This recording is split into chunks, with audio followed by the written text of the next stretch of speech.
네, 오늘은 마태복음 23장 강의의 6번째 자료, 회칠한 무덤과 열린 무덤으로 인해서 부정케 되는 율법을 살펴보려고 해요. 이게 이제 용적으로 어떻게 실현이 되는가 그런 말이죠.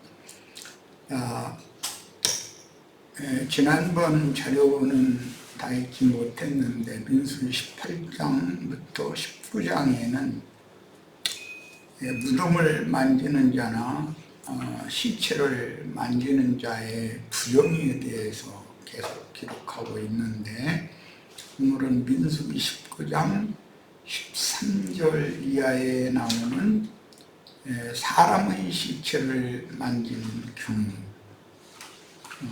또는 들에서 죽은 자의 시체, 사람의 뼈나 또 무덤을 만진 경우의 부정에 대해서 율법에 기록한 말씀을 상고하려고 그래요. 누구든지 죽은 사람의 시체를 만지고, 아버지가 돌아가셨고 어머니가 돌아가셨으면 자식은 시체를 안 만질 수가 없죠. 당연한 일이니까. 그러면 그건 이제 부정케 된다는 건데, 그리고 나서 자신을 정결하게 하지 아니하는 자는 여호와의 성막을 더럽힙니다. 그가 이스라엘에서 끊어질 것은, 하나님의 백성들은 이스라엘의 그 신앙 공동체 중에서 끊임을 받는 것, 즉 출교당하는 것이 가장 큰 하나님의 심판이라고, 이 생에서는 가장 큰 심판이다라고 믿었어요.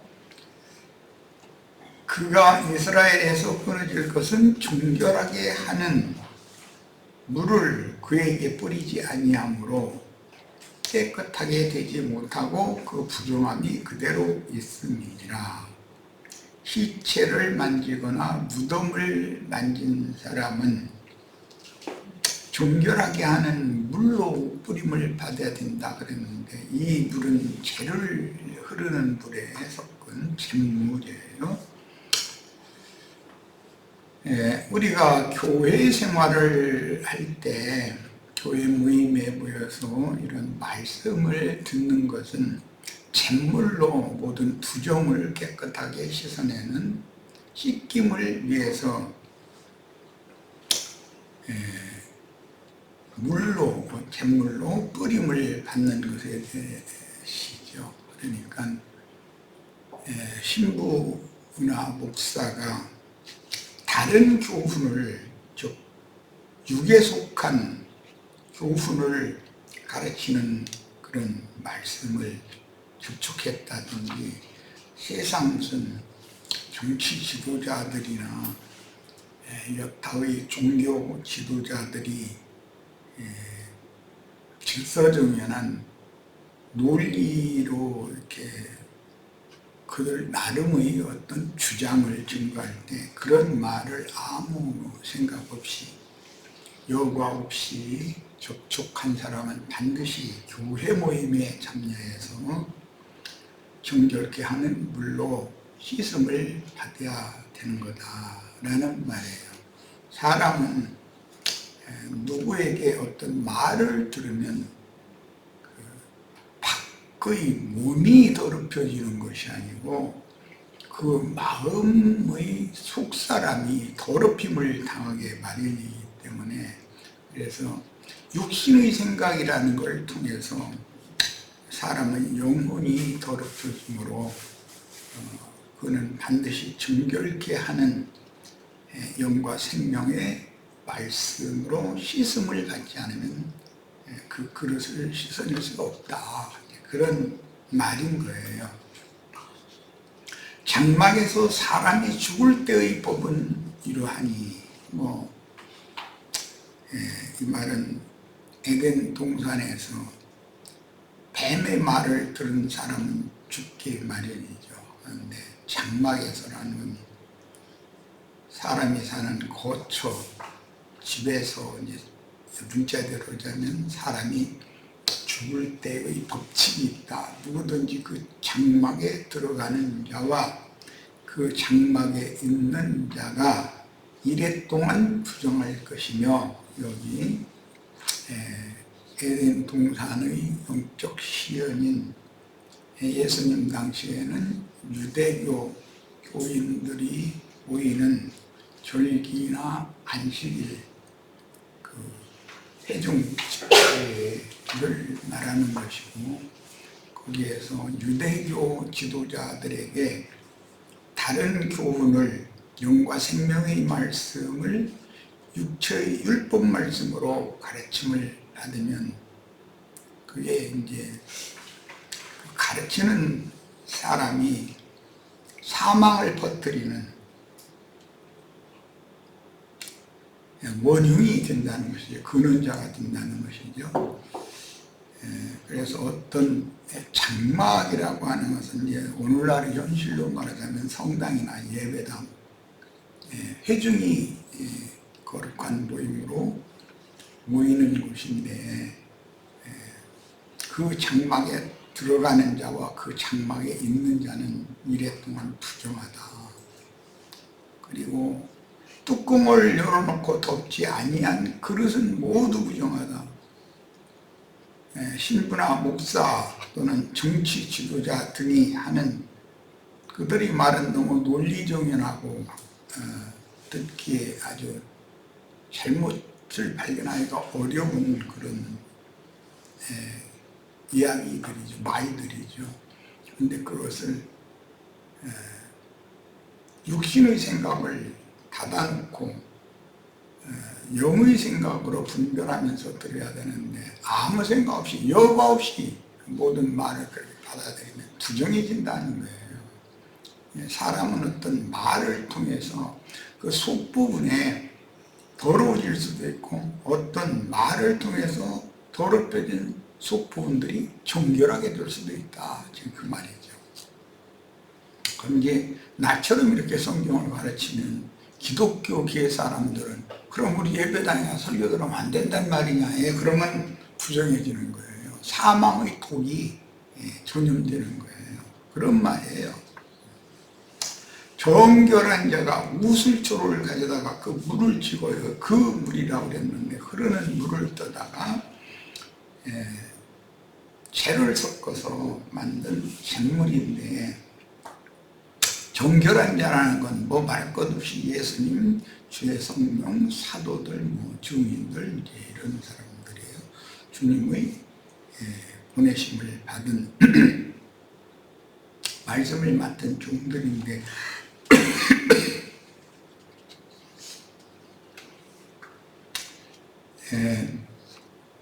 우슬총금이라고 하는 것은 피나 물을 이렇게 적셔서 뿌리는 그 솔 같은 것으로 이렇게 무슨 물을 이렇게 찍어서 이렇게 뿌리는 그런 모습 연상을 하시면 되겠어요. 그러니까 강대상에서 말씀을 증거하고 선포하는 것은 물을 뿌려주는 것이고 피를 뿌려주는 것이 상징이죠.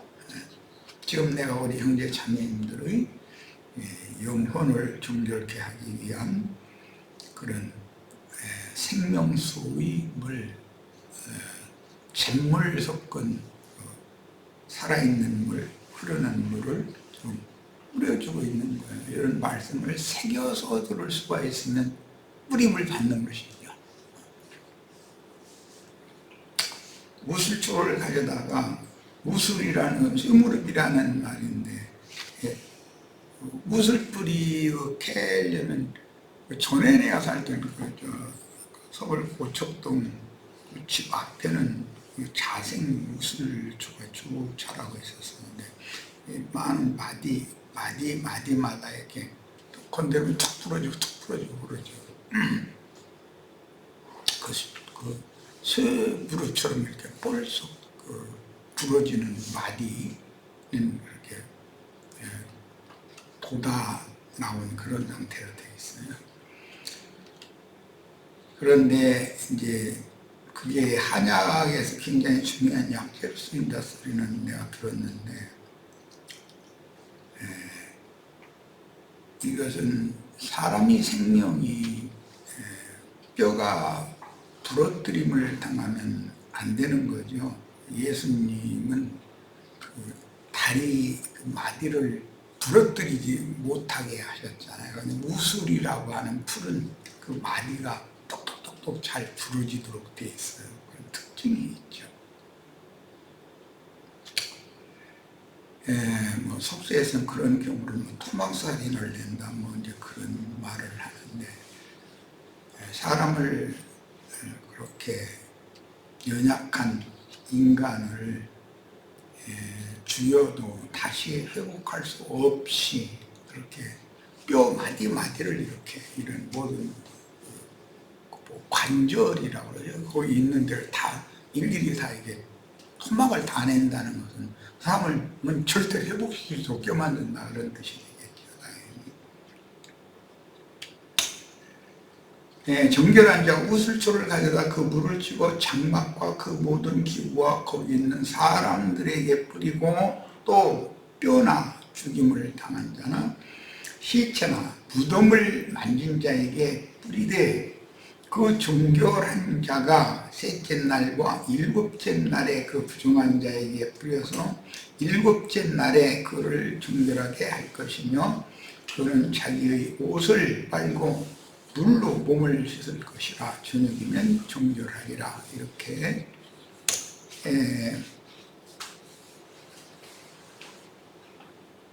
우슬초 다발로 정결케 하는 물을 뿌려주신 분이 예수님이죠. 여기 정결한 자가 이 우슬초 다발로 이 잿물을 부정에 전염된 사람들에게 잿물을 뿌려줘야 된다. 뭐 이렇게 되어 있죠.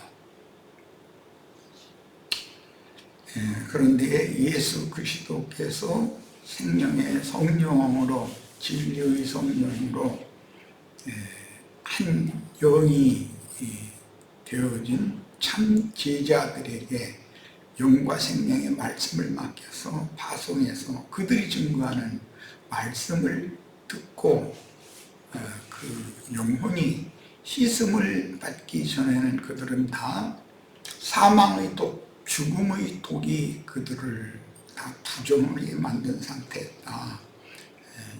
유대교의 회당이나 성전에 나아가서 안식일 또는 절기제사에 참여하는 자들은 예수 그리스도와 그분의 이름으로 보내신 또 다른 보혜사인 진리의 성령께서 파송하신 증인들의 정결케 하는 말씀을 다시 듣지 않으면 영적인 사망의 독이 대대로 사람을 부정하게 하는 것이었다는 이치예요. 그러면 이걸 오늘날 영적으로 적용을 하는 우리들의 신앙생활에도 이 말씀은 당연히 자칭 유대인이라 하는 자들의 그 모임에서 육체의 율법, 육신의 생각을 전달해주는 죽이는 말씀을 여과 없이 받아들이면 그 영혼들이 다 부정하게 되고 다 사망의 독이 퍼져서 죽게 된다는 것이에요. 이것에서는 정결케 하는 법이 필요하다, 그런 말이죠. 20절, 사람이 부정하고도, 부정하다는 것은 사람의 신체나 무덤을 만지고도 그런 말이죠. 정결하게 하지 아니하였으면. 그런데 시체, 무덤을 예수님이 마태복음 23장에서 유대교 지도자들, 율법사, 서기관, 바리새인들에게 이 회칠한 무덤들이요 이렇게 표현했고, 그들에게 주님이 선고하실 때 그들의 입은 열린 무덤이다 이렇게 표현을 했어요.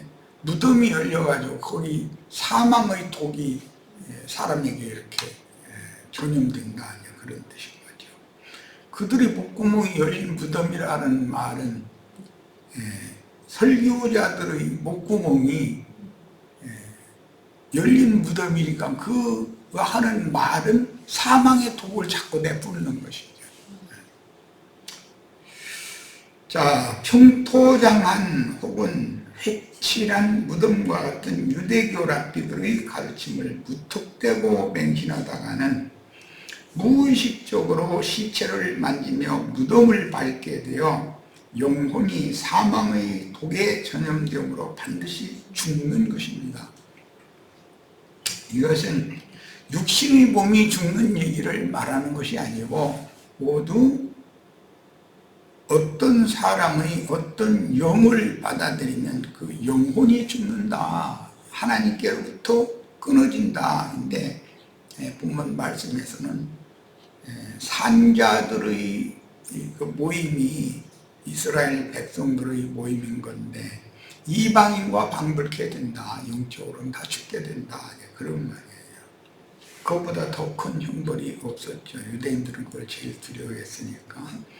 유대 교인들과 현대의 자칭 유대인들인 기독교인들은 그 영의 말씀으로 영혼을 씻지 않으면 창세기에서 금령의 실과를 따먹으면 정령 죽으리라는 말씀이 응하여 설교자를 통해서 교인들의 영혼이 사망의 독에 전염되고, 여기 아침에 한번 읽었는데 사망의 독에 전염되고 영과 혼과 몸에 퍼짐으로 반드시 죽기 때문이다. 요한복음 14장 6절 예수께서 이르시되 내가 곧 길이요 진리요 생명이니 나로 말미암지 않고는 아버지께로 올 자가 없느니라. 여기 아버지라는 것은 영원한 생명, 영생하시는 하나님을 의미하는 말이죠. 말씀이신 하나님이에요. 사도행전 4장 12절 다른 이로서는 구원을 받을 수 없나니 천하 사람 중에 구원을 받을 만한 다른 이름을 우리에게 주신 일이 없음이라 하였더라. 기독교계에서도 아주 중요하게 여기는 성구 중의 한 구절인데 예수 그리스도 이름 외에는 구원을 할 사람이라는 게 없다. 요즘에는 사우디 아라비아에서 태어난 마호메드라고 하는 사람이 이슬람교의 창시자인데 그 이슬람교가 지금 기독교보다도 전도되는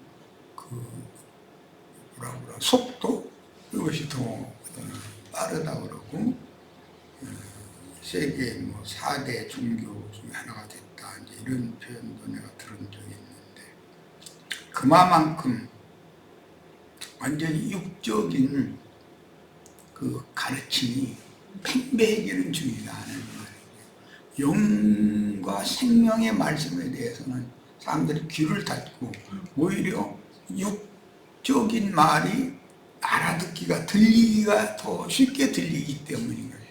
죽은 자들은 죽은 자들끼리만 속삭거리면 잘 통하는 거죠. 누구든지 하나님의 영광에 이르기를 원한다면 반드시 예수님께로 나와야 회개하고 주님이 전파하시는 이 천국 복음을 받아들여서 그리스도 예수 안에 있는 하나님의 생명으로 거듭나고 진리 말씀으로 양육을 받아 혼생명이 온전케 되어 영의 몸으로 영생에 들어가야 하는 것이다. 그런데 다른 모든 종교라는 것은 영의 몸으로 영생에 들어가는 이치는 전혀 기독교까지 다 그렇죠. 깜깜하죠. 육의 몸이 있으면 당연히 영의 몸이 있는 건 당연한 건데 그 부활에 대한 이치가 엊그제 그 부활절에서 그 뉴스에 보니까 여의도 순복음교회에 이재명 대통령이 참여해가지고 축사도 하고 그러던데 이재명 대통령이 순복음교회 마이크 잡고 축사하면은 부활되나요? 그런 일은 없죠. 기독교계의 유명한 주매장 목사라고는 소강성 목사가 이렇게 붕붕 띄우는 그런 말하는 거 내가 조금 전에 듣고 나왔는데, 그리고 나올 때는 눈앞에 집사님들이 막 결혼을 산더미처럼 쌓아놓고서 그냥 2개씩 이렇게 물감 치는 거, 그 많은 것들 거기다 이렇게 예쁘게 그림 물감 치르고 고해서 준비하려면 얼마나 많은 사람들이, 그것도 봉사로 나간 집사님들 얼마나 수고 많이 했겠어요.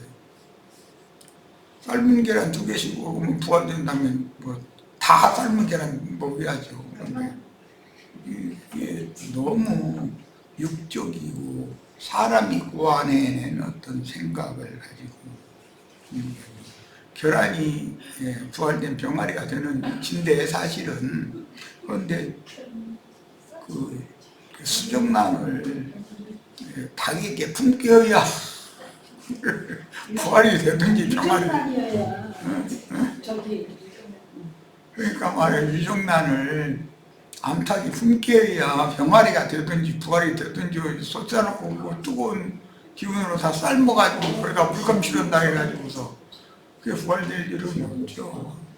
사람들이 너무 이 육의 몸을 벗고 영의 몸으로 영광의 세계에 주함께 나타나서 영광의 세계를 상속받아야 영생한다라고 하는, 이건 너무나 당연한 진리를 나는 증거하는 얘기인데 이런 얘기를 들어본 적이 너무 없는 거예요. 이 육의 몸을 꼭 벗어야 되느냐고. 안 벗고 우리가 날마다 지금 자아가 죽고 있는데 어느 천년까지 자아만 날마다 죽기만 하고 그러면 부활은 언제 될 건데. 그런 사상에 막 깊이 물들었던 그 무천년주의자들, 당도교단 교리죠. 그들의 교리를 전에 수원의 김한계라고 하는 친구가 그렇게 강력하게 주장을 하는데, 이야, 도대체 어떻게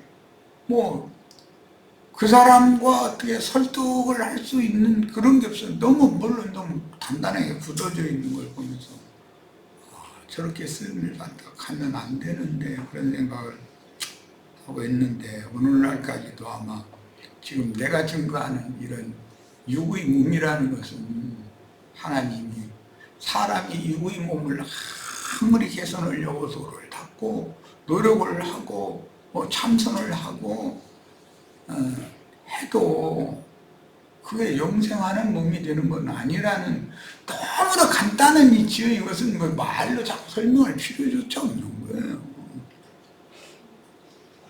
반드시 영생하시는 하나님의 생명으로 영이 살리심을 받고 거듭나서 혼의 구원을 이루는 남은 생애를 신앙생활 잘 하다가, 지금 우리가 이런 신앙생활 하는 것이 수도하는 거잖아요. 혼의 구원을 위해서. 겉사람은 날로 후패하고 속사람이 날로 새로워져서 최후로 주님께서 이 육의 장막을 벗기시고 마지막 단체적인 부활의 때에 생명의 부활, 첫째 부활로 일어나서 신부의 옷을 입는다, 또는 흰 옷을 입는다 등등 여러 가지로 표현했고, 빛으로 옷을 입는다 등등으로 다 표현을 여러 가지로 했지만, 영광의 몸으로 빛의 생명의 빛으로 새 옷을 입은 속사람이, 즉 영의 몸으로 영광의 세계에 주와 함께 나타나서 주님의 천국을 상속받는 후사가 되는 것이 구원이다 하는 거예요. 지금 내가 하는 이야기는 이건 바보가 아니면 다 알아들어야 가장 정상이야, 사실은 이 말은. 그런데 이 말이 그렇게도 안 들리는 거예요. 그걸 보면 너무 신기해요. 그러다 보니까 사람이 죽기는 싫고 영생하고는 싫고 하니까 부활절 절기 지킨다고 해서 큰 이상한 짓들이 나고 있고, 매년 뭐 부활절 절기 지켜도 그 사람들이 부활에 대한 진리를 아느냐면 안 믿거든. 사실은 속사람이 새 창조 세계로 거듭나는 것은 개인적인 생명의 부활이지만 최후로는 단체적으로 하나님의 경륜에 따라서 구원 얻을 자의 충만한 수가 채워지면 음부에 가서 그날을 대기하던 모든 성도들 중에 이기는 자들만 첫째 부활, 제일 좋은 부활로 부활되어 주님 앞에서 온전케 된 의인의 영이라고 하는 최후 판단을 받고 영의 몸으로 빛이신 하나님과 똑같은 영광스러운 몸으로 덧입혀진 상태로 영광의 세계에 들어가는 것이 우리가 신앙생활하는 목적이고 최종적인 구원인 것인데, 개인적인 부활과 단체적인 부활이라고 하는 아주 기본적인 진리도 모르고 그런 얘기를 하면, 아니 우리가 지금 부활됐다는 말이냐고 막 이러고, 사람들은 노력해서 계란 삶아 먹어가지고 부활될 것 같으면 날마다 계란 먹으면 우리는 날마다 계란 먹는데 그럼 날마다 부활되게, 그게 얼마나 어리석은 소리야. 새알 먹으면 새로 부활하고 계란 먹으면 닭으로 부활하는 거예요? 어떻게 되는 거예요?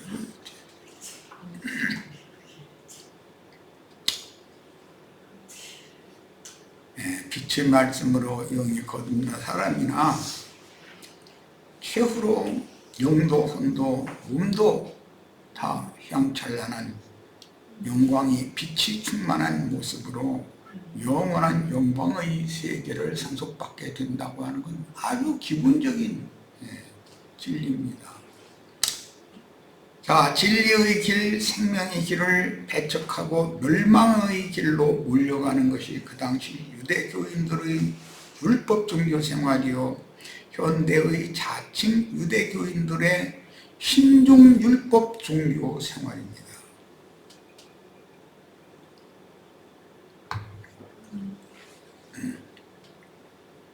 우리는 부활만 한 것이 아니라 승천해서 하나님의 영광에 이르러 있는 상태죠.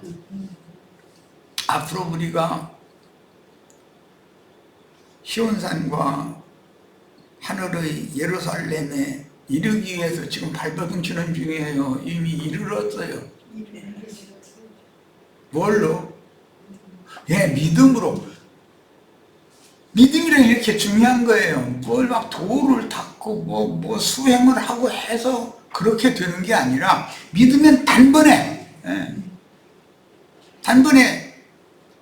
사람의 세계가 딱 바꿔진다 이거예요. 하나님이 영생의 세계를 준비해 놓고 믿는 자를 기다리는 거예요. 지금 믿음의 말씀을 증거를 하면 믿음으로 받아들여야 되는 거죠.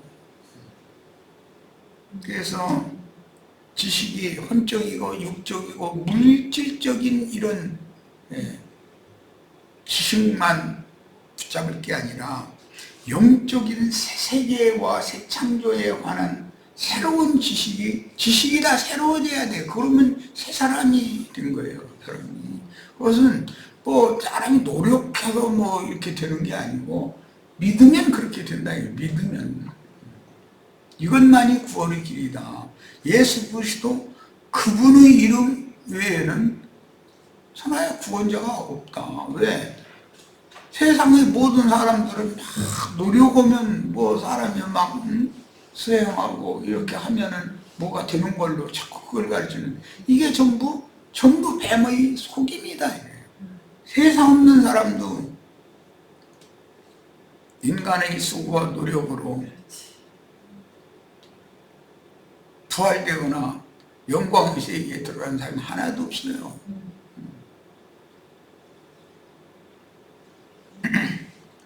자, 너희는 선지자들이 무덤을 만들고 의인들의 비석을 꾸미며 이르되 뭐라고 하죠?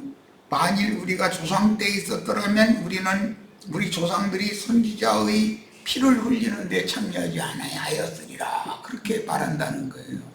이게 자기 조상들이 왜 선지자들을 이렇게 죽였지? 우리가 그때 살았더라면 우리는 선지자 죽이지 않고 선지자의 말을 들었을 텐데, 그런데 그때 안 들은 사람들의 자손들은 지금 선지자 중에 선지자인 예수님의 말씀은 왜 그렇게 대적하고 반대하는데? 그러면 2000년 전의 얘기로 끝나면 오늘 내가 복음을 전하는 게 다 소용없는 일이죠. 그런데 2000년이 지난 오늘날 기독교인들이 예수님 당시 그 유대인들은 말이에요, 어리석었다고. 그렇게 메시아를 기다렸는데 메시아께서 자기 땅 자기 백성들에게 찾아오셨을 때 왼발로 그냥 뛰어나가서 영접하고 모셔드리고 했어야지. 그 자신들이 메시아를 그렇게 박해하고 대적하고 그분이 하시는 일을 회방하다가 저주받아가지고 2000년 동안 나라를 잃고 이렇게 모진 고생이라는 고생은 다 하고 왜 그렇게 미련한 짓을 했는지 모르겠다. 기독교인들이 자꾸 역사적인 사실을 잘 알기 때문에 기독교인들은 우리는 그렇게 않을 거다 이거예요. 그런데 오늘 나와 우리 형제 자매님들이 증거하는 이 생명의 도를 증거하면 저 흉악한 이단 나왔다. 우리 목사님 하시는 말씀과는 영 맞지 않는 말을 잃어버린다. 그러면 그때 사람들이나 오늘의 기독교인들, 자칭 유대인들이나 혈통적인 유대인들이나 뭐가 다르냐 이래요. 왜 그러는 거죠? 생명의 법칙에 따른 거다.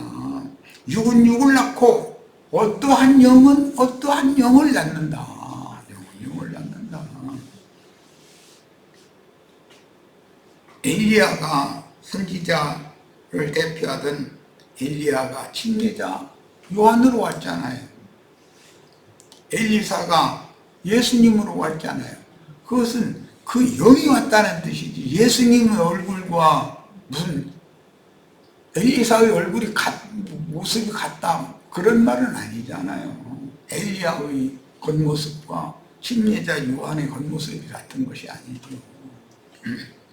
그의 영과 그의 정신세계가 어떤 영과 어떤 정신을 이어받았느냐의 문제인 얘기죠. 자, 저 시간 여기까지 해서 일단 마치고 잠시 쉬었다가 두 번째 시간 이어가도록 하겠습니다. 잠시 쉬도록 합니다.